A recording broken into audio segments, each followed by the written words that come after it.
Gasimba gane ne bannamalu wano ku radio Simba Peter Kibazo mu studios zigikwanjulira wonna wosinziro tuwuliza tukwebaza okubeera ng'okola bw'otyo John Kakande Haruna Kanabi ne Charles Rumsha ino yatandise nga Kanabi ye mukubiriza waayo Borowa nodi amwade banja nelenda kasi olio mujako biloga nti Borowa yanasalangawo esawa yanasasulirangamu of course Borowa ajagamba so mukuru Charles finally 20 years time to finally president akirizibwa kwogera ne ba MPs under the constitution akirizibwa kwogera nabo under the state of the nation address nga asabye speaker olunga addressing a parliament but not the individual. You see Chibazo, if I have a judge, no, you know Chibazo, understand this, if I have a judge nga brother is a judge mu high court no sango inayo musango oyo judge akola ki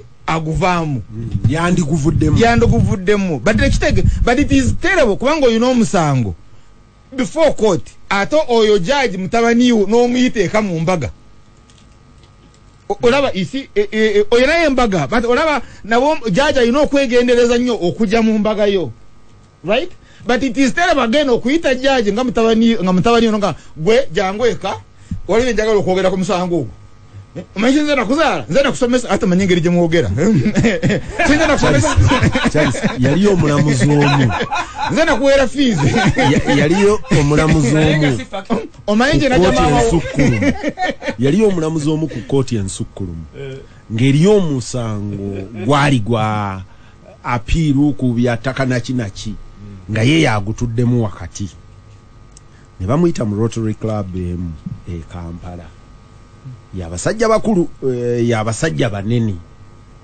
najja ate omukubo yali mukwano nnyo gwa Kakande ono musajja najja yaliyo musajja wanvuma najja n'atuula nabo ne banywa nga banywera ddala wali banywa bwe baagiranga ne banywa n'oli nga banywamu n'oli gwe baali bagira musango najja n'atuula ku mmeeza asajja abalala ba Rotarian ne bakisanga nga kiri uncomfortable ati naye musajja mukulu okutuula ne Kakande ono nga kinaalabika bulala bagenda beeseebulula mpola ne babalekawo n'oli nannyini musango n'ono eyali akulira abalamuzi abasatu abanaagusala baasigala batu era nannyini musango yagenda musanyufu era baamala ne bagusala bulungi eri nannyini musango n'abeera musanyufu waliwo chairman omu kitundu ekimu waliwo chairman omu gwe sijja kwogerako mu kitundu ekimu mu kyalo ekimu Charles I took note because it was an abuse anche mugamba nga musajja musiramu naye batuuze ne beemulugunya nti omusambu omwabira asooka n'amuyita mu muzikiti gwe Petero lyotatuuka abatula mu nsonga zaabwe naga naye kati biri bitya namugane kayegundekere ngenda gusala ne baddayo mu eri mu kanso entuufu naye nga diffusion egweredde ku musaalo so mukulu Kibazo so gamba nti Kanabi entunuulira gyakutunuulidde Islamu tugamba okuba abenkanya mulamule na mazima irrespective of ani akola ki okutuula mu muziki nga iswala yabasanze wano tewayo aga ntojja kunninankola yalw'omushana agamba ndi esawa zeswala ne bwe zikusanga mulayini mugendi sembera yeri gwe bw'olaba Kibazo ng'ayimiridde ku layini ey'okubiri bagisoma tutudde wamu olindako bakuwabira ewange sembera yeri naye okumugamba musiraamu mwenzi yangu is bad but you see that one is not terrible kati ekyate kiri terrible kumuyiteeka nonga jangu omanyi gye najja maama wo do you know how I met your mother kati nyina omusango guli oyo oyina okugusalawo oti and I'm going to bring you the judgment ogisayininge saagala lugezigezi now and that's what Mr. Museveni is doing nekyokutuula ne speaker ng'abantu bakulaba actually tulina record wano abasoma ebyamateeka wano bamanyi omusango gwa Kawalya Kaggwa omulamuzi gwe yasalira nnyina nga bamukutte olw'okuvuga ndooza nga talina bisaanyizo bwe baamutwala ne bamutwala ew'omulamuzi agenda okutuuka ng'omulamuzi gye bamututte mutabani we mutabani wa Kawalya Kaggwa siniya n'ajjukiza enkola y'Abaganda nti n'owuwo omusalira omusango ne gumusinga n'omuliyirirako era naye yamusalira omusango ne gumusinga n'awa n'ekibonerezo n'aga nti ojja kuwa fayini ne kyasigala mu biwandiiko bya wano. No, you see, justice must be seen to be done. Now, katolaba no kubantu ogusalide mama wo no gumusingisa omuntu ayizo gantu maybe mama wo yandugusinze na yo tide society. You have feared society. That's why they ask you to withdraw. Anti mama wo, nobody should ask you. Ono ali accused yalina bwawuliranga atali comfortable ne mutabani okuwulira omusango yalina okusaba nti sebo okuba nze nkuzaala kirabika ojja kuba but John ne mu culture ya conflict of interest bwendaba Yohana nga yazze mwerumira bwerero olulimi kese badde wano juzi mabiriza agamba oli nti owange oli yali client oli yali nga ate gwe bakola ki bino wandi bivuddemu nga ndagawa noyiza okusanga yali client we naye nga tamusasudde nga chances are high ntayinza okusala omusango ne gumusinga olw'obusungu naye mukulu kibazo kyaza abadde awunzika njagala kumanya gyamu polisi ya kibazo ya mukulu lw'omushana alabikanga as distretches ennyo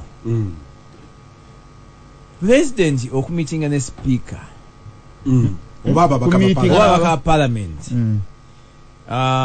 mu nsi eziri democratic ne president okumitinga ne editor, if I can take that level, it's bad. No, because you as the editor should you listen and take a decision. Okumpitanti ompise uwo tekitegeeza nti bukyongambye ntikiriza okuyita ngagenda kuwa instructions simusubira bwanabanga ali self respecting ngali nembavu asobola kumugamba nti sebo mbiwuliriza ebyo naye that was a casual talk when I took him speaker mu ntebe yange I will take a decision. You see, you give a report. You give a report. You see the whole thing the change Kanya nacho that Mr. Museveni has no power, right, to summon members of parliament for election. Definitely, he should not summon. He should invite. Invite, but what is the difference? What is the difference? Yes, summon. You have no choice. You have to go. Na ye invitation. Nkuchazizako. You see, I see that kusamoninga wangi. Neso kuita ke wangi. Njawulo jenina namwe. Nze ndi realist. Nze nzikiriza. Ndi president, member we NRM. Yes. Ne bano ababaka babaka be NRM. At any time ne bwe tuba tuyina ensonga ngetukaabya oluguji tusobola okwesibira mu kisenge ne mbayita ne bagamba mwategedde ti mujje twesibire mu kisenge twogeremu. Yes. Nze mbawe philosophy yange yes. N'ensonga lwaki tusibidde wano yes. Musobola okkaayana yes. Omulimu gwange kubamatiza yes. Omulimu gwange kubamatiza enjawulo yokka eri wano nti obeera tobayise kubamatiza obeera obayise kubalagira no mukulu kibazo leka kutwala bunafu bw'abantu baffe ababaka baffe obunafu bwabwe n'obwanakigwanyizi n'okwagala okufuna ebifo n'okwagala okufuna ensimbi kweri olowooze nti that is what see the problem. Charles Munzi kangende wa gambo nti it is extremely immoral silly nga twakuwa obuyinza bwo yes ate otandika okugenda okubeera ng'okola because you see the whole thing wuliriza ddayo otunuulira obuyinza bwo waliwo kye bayita waliwo kye bayita undue influence yeah nti abannayuganda abakuwadde obuyinza they've given you their power. I'm assuming nti babadde babuyina nti bakuwadde obuyinza genda otusali tebayina genda they have feared to exercise that tebayina ate kati wayina power no fear. They are simply timid. Please oba oyina obuyinza ate n'otya ekitegeeza toyina kati bakuwadde obuyinza on their behalf osalewo ku lw'eggwanga now kati fe twali tukola law nga toyina kubana with any due influence towabeerawo you can be lobbied but you should not be influenced by force. Kati bano baba influencing n'amagye, baba influencing ne bagiso, baba influencing with denials. No bonaga ate tujja kukuwa kino togenda kufuna contract ebintu bwe bityo. No government Museveni agenda okusalawana n'abeera speaker. Mo child development psychology bachita motivation and denial of motivation. Where does that happen in the world? Just today. No, tunoonya just today. Mukuru Biden yagambye nti babefugi benjo kukkiriza ye Trump be yakkiriza emitwalo gumu n'ekitundu ne bamuoganira abantu be bamu akalulu na papa naganje okay mwezi gumu omwezi ogujja n'alaba. I mean pressure will always be there. If you are a decision maker there will be pressure from all angles. Na yegwe ngagwe ebintu biraba otya Haruna Kanabi awo nyine njoza wenjagala kutandikira nchage nti ngagwe tuddeyo ku character eno gye bayita Yoweri Museveni tugitunuulire wiiki eno nafunye omukisa nenjogerako n'abantu abali mu security forces police okusinga recruiting aba police college okiriya dio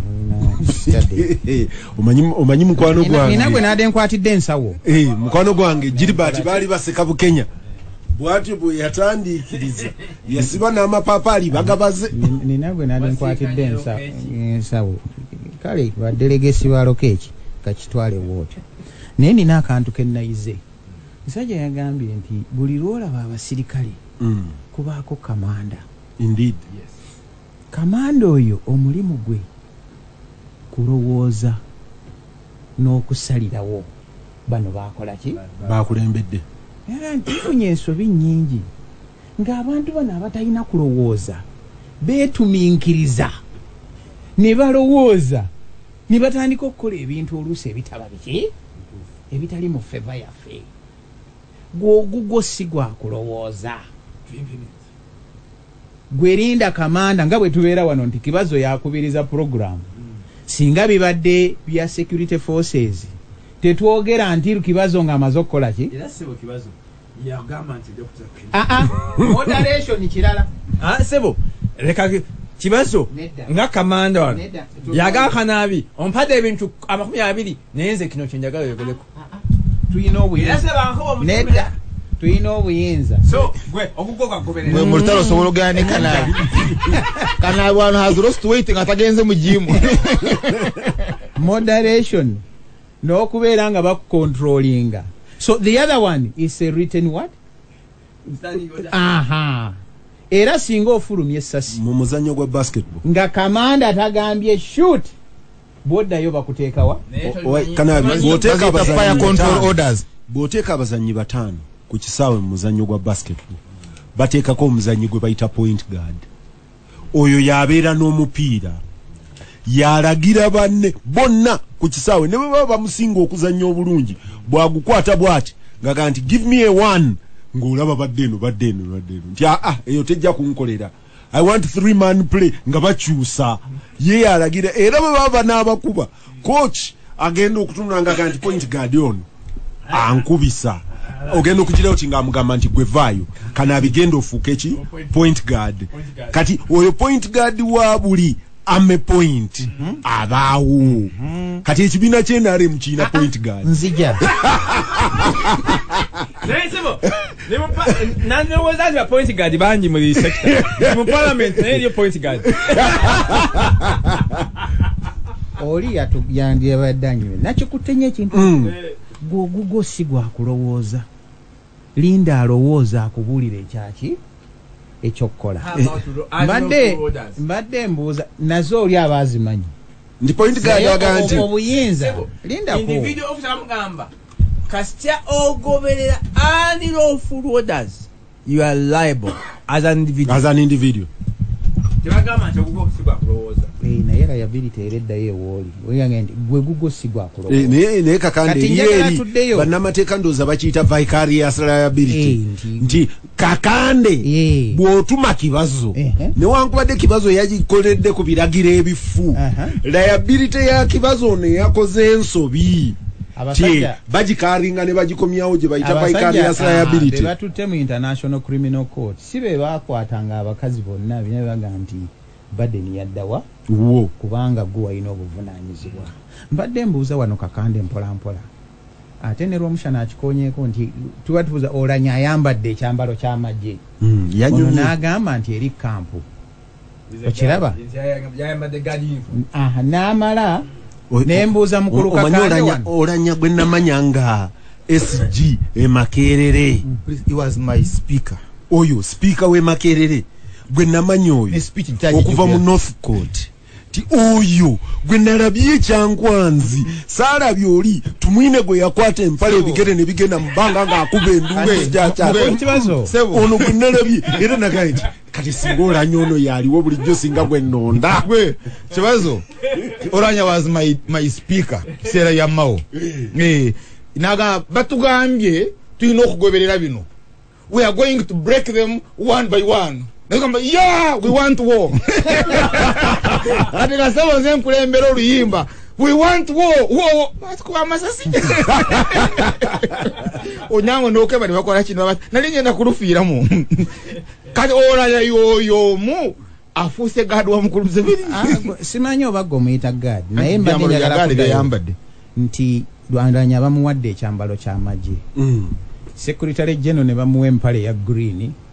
N'abala ennaku leero tebabadde na Secretary General teyabaddeko na piipu naye yabadde kulutunga abalala ebyambalo bye bakola bagukalusoke agwana first of all they are recruits ne bakujja mwene ndowooza ya Rwomushana gy'obaddemu independent ki free exchange ne bakusubduinga mu kyambalo ekyo thinking person n'ajja nga ayambadde full combat ne pips ng'alina ne pips nga general kati awina kusaluting kiraba funga they don't even qualify kati bwe bamala okuteeka mu mbeera eno etali yakakande eya Boris Johnson gy'ayogerako egenda n'etuula ne banne nga bonna beeraba nga oli azze nga naye memba waaki kanabi eri enkola gye twakoze mu masomero ega nti abaana tebajjanga kutuula ku desk nga batunudde mu maaso batuula ku ze bayita conference tables.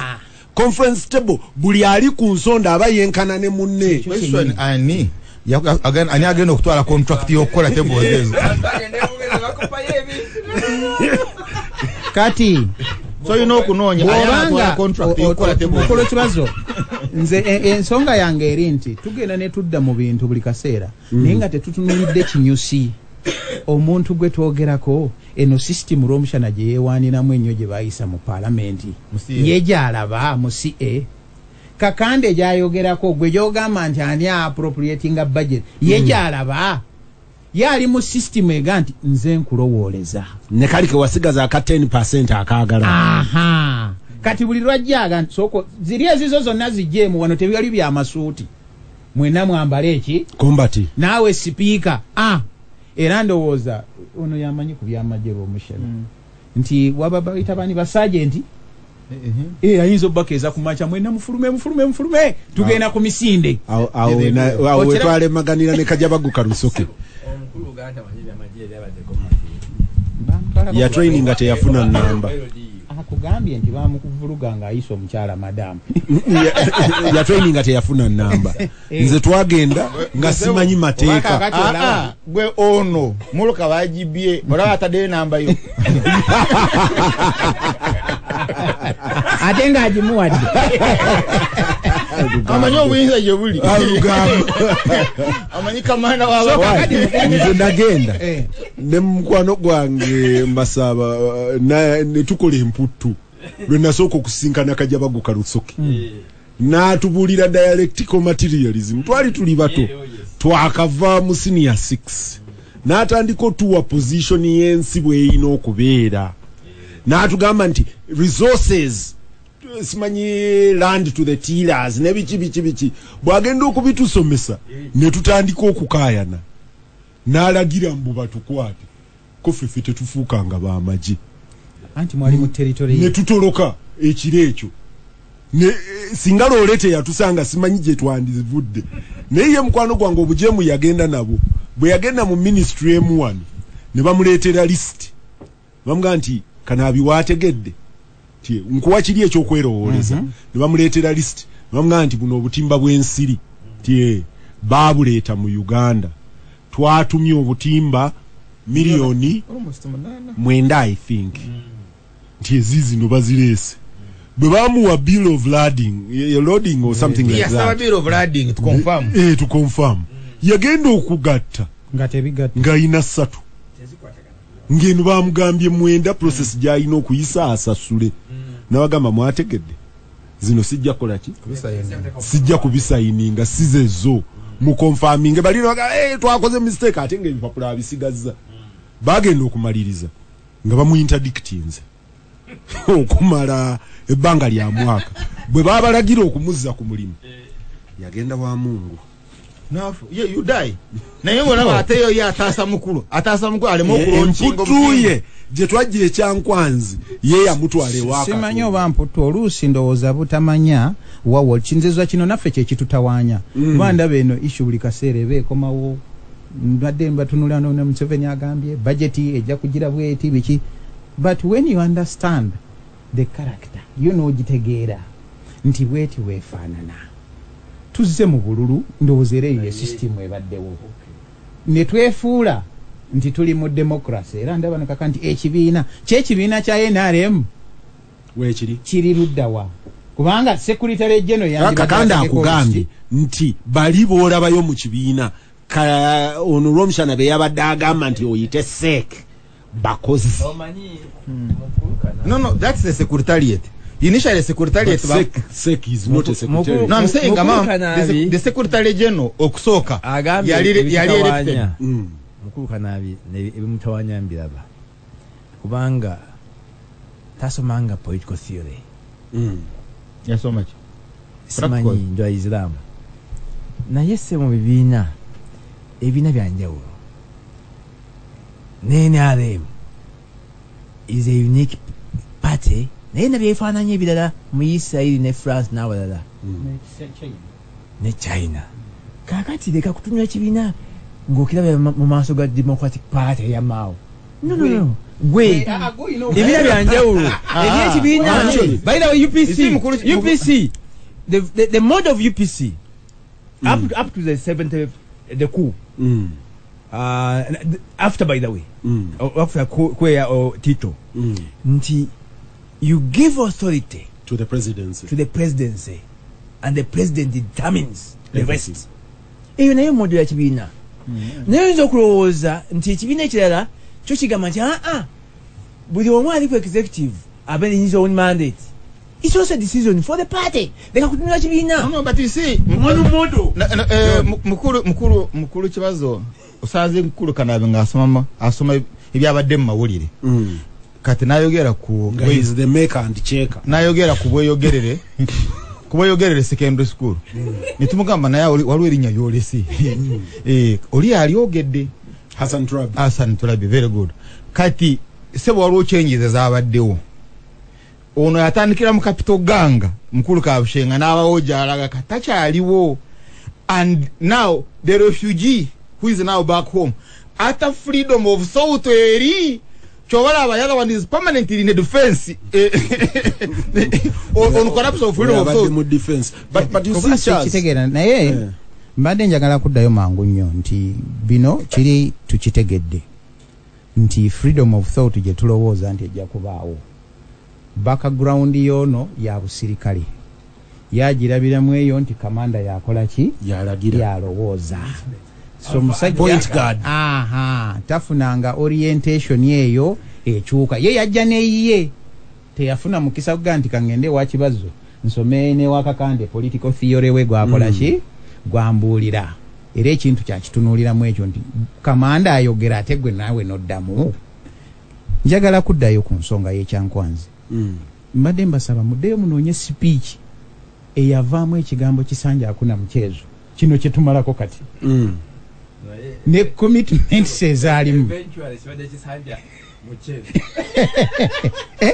president yajja ensonga oba zaali 10 oba 9 ze The yali bottlenecks. ngera nga bali kyankwanzi tuddeyo He was tutiikinge calling them the bottlenecks. Naye ate the bottlenecks nezibeera on top of the bottle. kati otunuulire speech eyo neeno gye yabaddeko ekwata ababaka ba parliament babayite baki baddiikuula nti budget nja kugira bwendi ani atwala ssente omanyi Kanaabi nga ngenda mu birango Muwanga mu byonna bye yakankolera ku programu eno yanyumya olugero lw'omuzeeyi eri simujjukira ewaabwe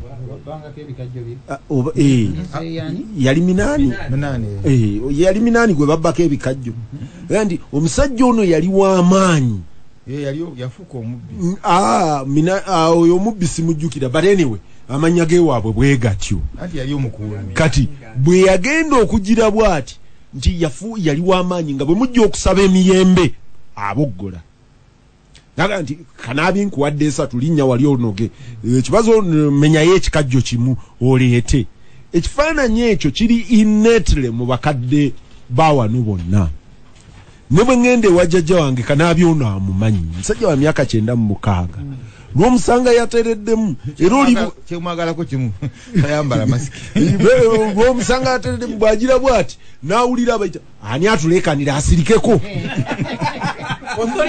bw'agira naga nti bwe naamukwatako n'agamba bwe naamukwatako bw'aba asituka bamukwata erudda n'erudda ne bamutambuza bamutwale gy'akola ki osoyete ekyali mu birowoozo amanyi nti akyagirina wewaawo in practice kakati oyo jjajjawo ize ono asomadde kalooga naga nti kisanja hakuna mchezo naga nti omulonde kuna expenditure hakuna alinga jjajjange ku 96 aga ani oyo anampulira naye ate bw'anaaba asituka nga bamukwata ku ddyo togenda kufuna moloka gasimbagane ne bannamawulire wano ku radio Simba Peter Kibazo mu studio zigikwanjulira wonna wosinzire otuwuliza tukwebaza okubeera ng'okola bwotyo John Kakande Haruna Kanaabi ne Charles Romshana eno yatandise nga Kanaabi ye mukubiriza waayo handing over peacefully nange nabadde nga kabuchenga je nakubya akalango banange bw'olaba emmotoka Nissan X-Trail Silver Grey UBF 337Y UBF 337Y 0 where is a message oba kuba ku 0700 52 24 0700 52 24 kuba kweyo gwono sanga ko bamuyita Charles Romshana gwe mubulire emmotoka weeri ebisigadde ajja biraba weji mujirete John njagala kumaliriza na oil pipeline ne the whole petroleum industry yesterday mumbozi ne mikwano jango omusajja yanga nti naye watyanga amafuta gano tuga discovery tugenda ga kozesa late nanga nti Tesla company ekole emmotoka ez'amasanyalaze nti suddenly yafunye investment nyingi nnyo okuva eri abagagga ab'enjawulo nti company eyo yandifuna omwaka guli ogutali guno ogwa covid yakola emmotoka wakati w'emitwalo 4 n'emitwalo 5 mu ez'amasanyalaze which is way much lower than the rest of the industry because the industry bangambye y'emmotoka ekola emmotoka nga milioni 6 per year per annum nona akoze emmotoka emitwalo 4 n'omusobyo towards 6 yafuna buy-in y'abantu bangi nnyo olina watyanga technology ono twamuzudde leeti nga mu myaka gye tusuubira okurikuupingira mu ssente we tunaatuukira emmotoka zinaaba z'amasannyalaze ne banga nti Saudi Arabia and I hadn't checked deliberately ono gwe bavunaana okutta akashoji yani omulangira alinze ngoma nti deliberately ennaku zino yakola mission the Saudi Arabia is investing in other sectors other than oil and petroleum. Indeed, Saudi Arabia, omulundi ogusose myaka mingi nnyo, yaggulawo Saudi Arabia as a tourist destination. Luli Saudi Arabia's tourism yali strictly ku hijja. Right now, ngojeko the hijja points. People are actually being welcomed into Saudi Arabia. Nti watyango yo yalengera future. But of course that is the cynic. Aga nti tetubanga kupate tutuusereti. Nga abasajja bali mu kumeketa bugumba. But you have an investment. Yeah. Nabadde nsoma ekiwandiiko kya Hussein Amin Lumumba. A very interesting writing. Nga ampa the math of the pipeline. Sente mmeka buli omuzaana afunako. Barrel ya oil bweba indeed tugitundide ku beyi gyeriko olwaleero $6. The long and short, Uganda ku oil oyo gwetundide ku $6 inako $5 buli barrel. Wantika waliwo tariffs bili, waliwo ya pipeline. Hold there. Ku oil yennyini oyinako $5 5. Ezisigadde oyinone yagasimye atwala. Kati ne bannanyini pipeline ne mugabana. Kuba nanyini pipeline ze banaagabana singa Uganda enefuna sente indeed is investing in pipeline, which is still debatable. Uganda ejja kufunayo 17 ku buli 100 ku sente ezinaava ku rent w'okutwala amafuta mu pipeline. Ziri 5 ze tufuna ku bwannanyini. Bwannanyini mafuta. Bwa mafuta. Ne wano mu pipeline mu kutambuza, which is the bigger business than the oil, interestingly. Nti naffe bwe tunaaba tufunye sente ne tuteekamu. But it is less than $60. Zino $60 mulimu cost ya pipeline. Yes. Yes, anti chenga. Anti kati ku 45 ojjako ezeeyagasima no kati ezifikawo eza nanyini pipeline ne mutandika okugabana ebiwagu eya investing mu pipeline ensanvu kweze za transport atwala ko nsanvu. Unfortunately olwokuba sina masimu gange gundi nabadde ngi savings yonna nti atwala ke ensanvu aleta nsanvu. Kati gwe ne Tanzania depending on your investment ne mutwalako. But Tanzania inayo rent omulala nga Tanzania. Aga nti okuyisa ewuwe pipeline, which is about 75% of the pipeline is going to be in Tanzania, si Uganda. Atucharginga rent si bwannanyini bwa pipeline na atucharginga rent okubeera nga tuyise ewuwe pipeline. John amukwetwazo. But natona kuchigenda kasuka njera kutegera mathematics season. So $60 ikati ye price ya barrel. So kuzino $60 kwe kuli ne cost ya pipeline. Yes. Kati tubagana ku cost ya pipeline eyo ne tubagana ne magobago nagana afuna. Mukwetwazo sijagenda mu so much mu maths kamwe abobye mitwe bwabwelele eksokera ddala simanyi oba okigenderedde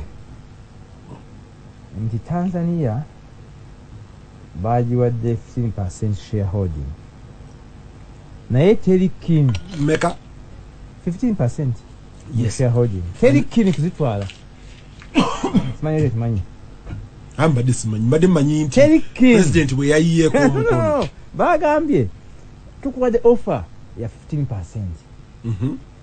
Nayo iwaddembe okusalawo ne strand yagadde okebiro 5%. Kitegeeza Tanzania asobola okuleeta 5%. Ayinza okupayinga 5%. Oza talina bamanyi kubala. Bakali keen to buy into the project. Kiri simple.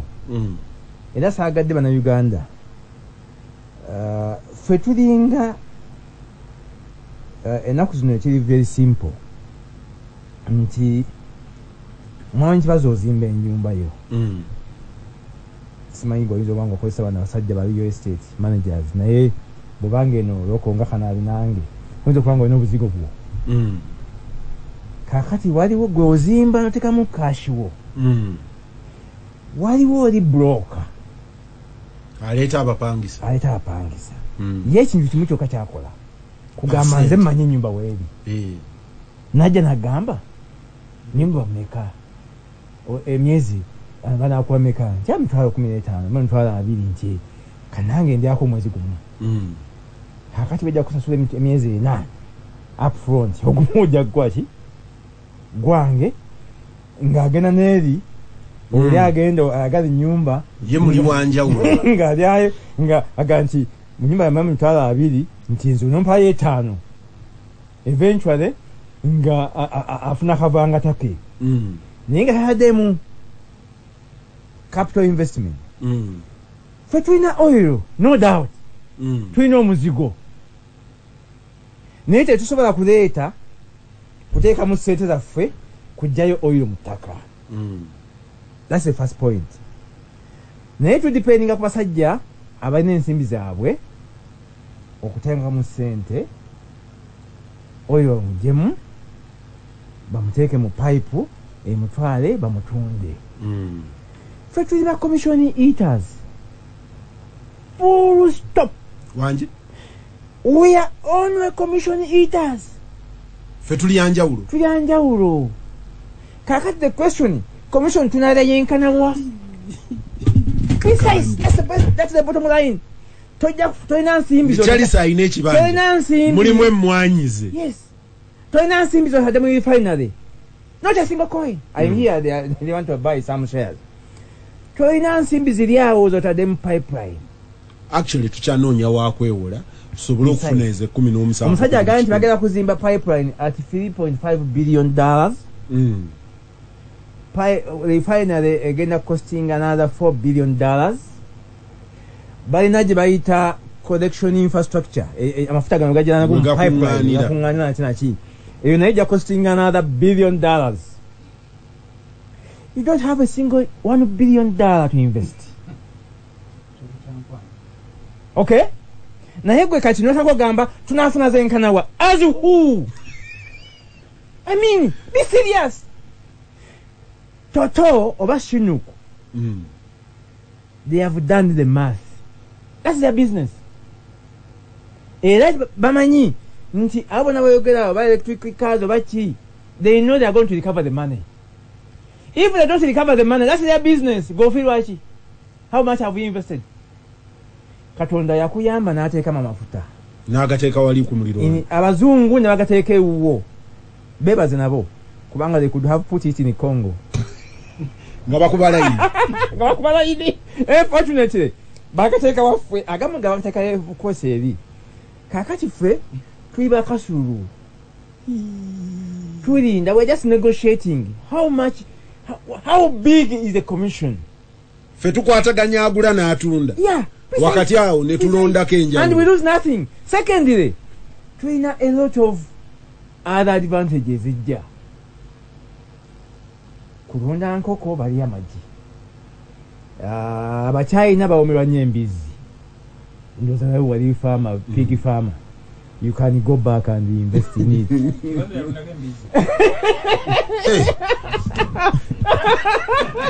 Sebo nemolo kajotambula mu. Kakati sebo. Baja kulikulutinga abana bakole enguudo. Oil roads. Of course, pipeline. Those are to make a loss. Those are the pipeline. World Bank yali etuwadde $1 million. Zali bibiri oba thereabouts za dollar nga ekigendererwa kyakutendeka bukugu mu baana abali middle level abakugu. Kati bangambye nti beetaaga abaana abazimba pipeline omutwalo gumu kitundu. Kati nendowooza nti bano ba welder baffe abeekatwe bafunye emirimu. Olina nti sebo welding gwe baagala ku pipeline wa 3D. Oteeka okubanga oli certified. 3D welding kyekiki. Naga nti oyo bamusoma busomi. Nti ate ne bw'omusoma olina okubeera ng'oli certified kakande kaagambye kali. Ate international certification.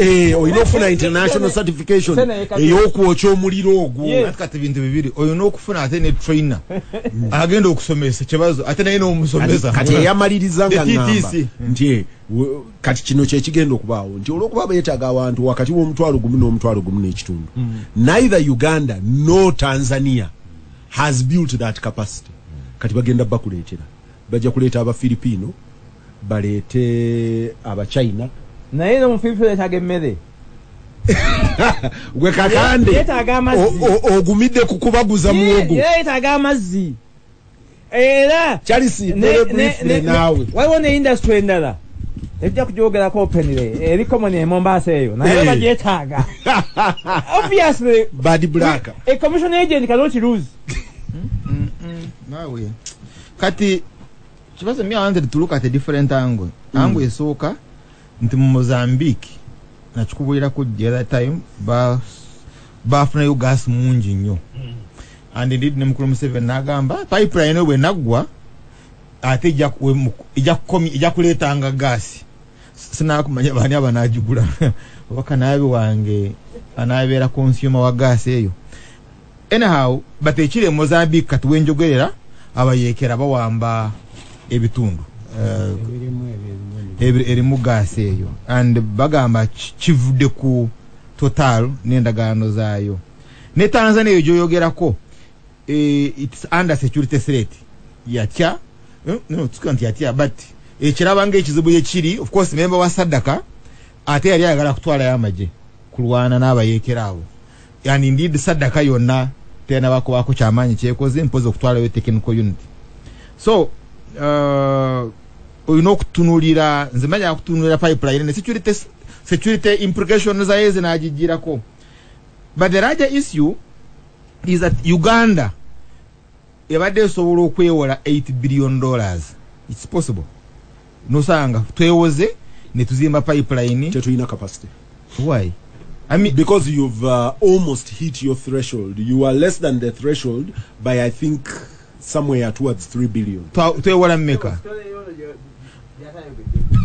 mukulu kanaja hayogeddeko Abachina bayi batusaba nti amafuta gano mugateekeyo ng'omusingo babawe sente kitegeeza nago you see kibazo twewoze yoli lw'omushana gwe yagamba atambula n'akatabo mu bbaala already twewoze ku mafuta gano twewoze ku dams because eno pipeline yetaaga kugibugumya so wetaaga amasanyalaze bangamye nti ekyasinga yo mu bunene mu nsi yonna kubugumizibwa mu bwanvu distance yes so wetaaga amasanyalaze antwade twewola ku amasanyalaze wetaaga zi airports iyo bunyolo bazimbye airports nazo nga kwewola wamu n'enguudo nazo bazizimbye wakukola mu kwewola so kulwaki tetwewola the $8 billion ne tubeera bannannyini 10 ku 10 and then we sell wetwanga twakola ki twakutunda it's because of the international dynamics ntigana amafuta ogayina but gayina okubeerawo ne nannyini go tebajja kukukiriza kyobola mu Iraq mu Venezuela wali entalo already wali entalo ziri nti baagala aba Venezuela agamafuta gaabo bagabatunde reason gye bajjirako mu butu is because yagana okuprivatizing minerals za Congo mines yagamba zino okusigala nga za government so that is the larger principle ne bantu ne wango bado ina sente still you must go to them you know genda gye bali babeere bananyini mafuta gano 3 sichiwa nti bano bana Uganda bo boyina ne mukuru Museveni wabo nti bamanyi the actual price of the pipeline who is the consultant nti kibazo bayina basomyiwa baliwa abatamanyina welding kungamye n'okuwelding ate mukusobola actually Charles bangambye nti Uganda emu ku nsobi gye yakola nti ya investinga on the high end y'obukugu nereeta ba geologist nereeta ba petroleum accountants ba tax consultants at that level nti naye abasajja bali kwaliko omuzungu yalinga wano nga mukwano gwange Brian Glover n'atugamba nti obukugu bwammwe tetubwetaaga kubanga tulina abakugu abali ku level eyo bangi kye twetaaga ewammwe twetaaga skills si knowledge. We don't want the knowledge workers. We have enough of those. Wano ewammwe twetaagawo bano ab'omuliro abookya welding twetaagawo abavuga ebitulakita nasanga omukyayina Karuma n'agamba nti obuzibu bwammwe ne bayinginiya bammwe bagenda ne bajja wano ne bagamba kino tekiteredde wano waliwo nankani olwatika ne bagamba kati aha tuke tutya nga bajjayo textbook No, kibazo practical knowledge. isi kibazo wunzi kachazi kanabita nayogira local content ye mukuru Museveni jali atunulira chobola abana bagenda okusoma jo yita high end temwali babo uyina mbagana bo bameka isi naika chola abatwala mu those courses tasobola welding now mu bufunze kanabi mu bufunze mbali nyagala kwa kifaananyi kino muwuliriza oyina knowledge jiwetaaga mu kusongola omwenge and oyina knowledge jiwetaaga okukola enkaya the calabash oyina knowledge jiwetaaga okuteeka mu sufro oluseke oyina knowledge jiwetaaga oli agatestinga bakuyita okulega formulezi yowe waffe eyali kafulu bamuyitanga Yoweri kati kino kya pipeline n'oluseke lwokka Uganda teyina capacity ku luseke lwago teyina capacity ku Calabash teyina na capacity na mugasogola inana wandu gwatayina na knowledge eja omuzigo andi kakande wakugambye nti gwe lyanjawulo mu mwenge n'amabiddago gateekawo ganayengerera obulungi nayo skill kubanga gayinza ogana okwengerera era waffe ku kyalo kana kakande wabangayo abalima embidde nga be waabwe tebazisogola nga bazireetera jjajjange ye amanyi okusiika omuwemba ye amanyi okugusa ye amanyi gwenkana kigwoteekako kuba n'ekyo nali simanyi nti omuwemba kisinziira ku bungi bwagwo atweyo yonna the only thing mukulu Museveni kyamanyiko ku mwenge atweyo yonna mukulu Museveni kyamanyi ku mwenge kwa kubeera nze nyina omwenge gwange mumpe sente yalina mabidde n'embidde anga manyi waliwo embidde tuzitunda munnyo tuzitunda sukaali nazo bazitwala dda olusuku yaluwaayo kanabi onagaye nti n'embidde bazisinga njagadde kakande abadde honest egala bannayuganda ndowooza baleme kubeera bakakkane kyamafuta ono yagaye nti first drop 2025 nga tugiraba ng'etonnya nabagamba 210 omusajja yatugamba nti the earliest Uganda can touch petroleum will be between 2020 and 2022. naye n'atugamba it is not in our interest as a company sigenda kwogera linnya lya company to actually mine the petroleum. It makes better money for us on the stock when we say we have 6 million barrels in Uganda, 4 million barrels in Ghana. Omusajja yali honesty kyekyo kakande ndowooza kyabadde agamba nene kyeyayogera alabika yali mwesiimu nze nasisinkanako mu Ngereza ekyamujjisa wano bagamba mbu bwe yanywangamu ng'amazima gamuyitirira ku lulimi nze nasisinkana mu Ngereza yali first secretary wa British Embassy wano tuyina we twali nga nze kutuukwange naga nti it's not in our interest to create another Gaddafi mu East Africa. So oyirona ajja kutwala ebbanga by then izani zino company ezaali zive Bungereza ezaaso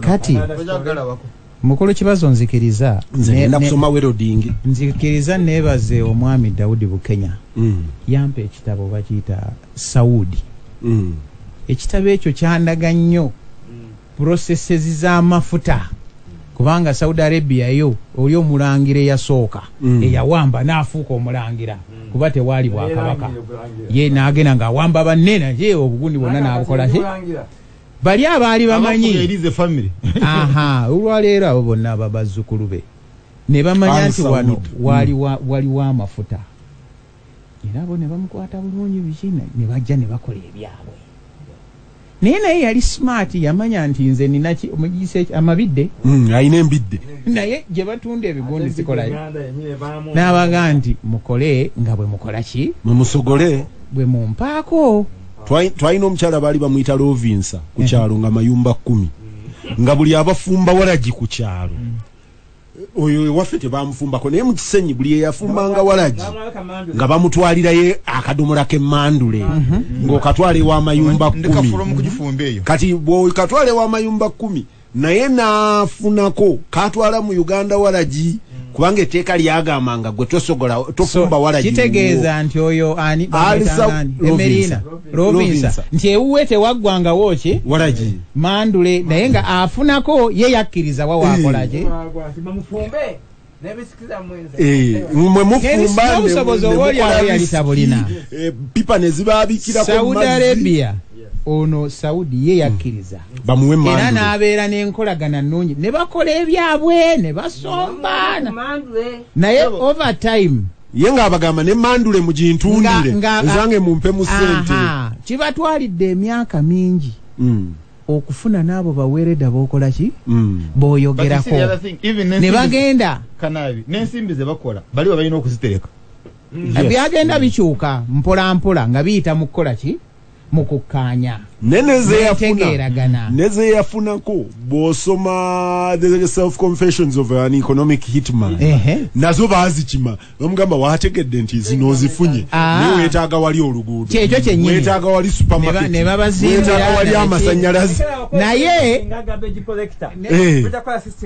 kyekyo kyennyini naye bagamba nti abantu bange nkooyo okulanga batambula nga banoonya amazzi n'ensula yaabwe ekole ki munyambe bwe muba muliddeko neeno muleeteyo tukole ki era ne baleeta kampani zaabwe nazo ne zikola ki naye overtime bagenda banegotiatinga mpola mpola mpola kibatwalidde emyaka mingi ne batoola ki e South America abantu abalinga ffe we twagala okgenda Venezuela waliwo n'awalala some economic hitman ndowooza mu mwezi gumu ba president babiri baba assassinatinga ne babajjawo nsonga y'amafuta kati ffe we tuli ndabanga abadduka embiro obutannaba kumanya status yaffe weekola ono adduse embiro mu kuwanika nagawanga banange mundeke bibyo ne tu-excitinga n'abantu baffe nti ne bano abaana okusoma gye bujja nti CUPE zino sente zigenda okuva mu mafuta tukola ki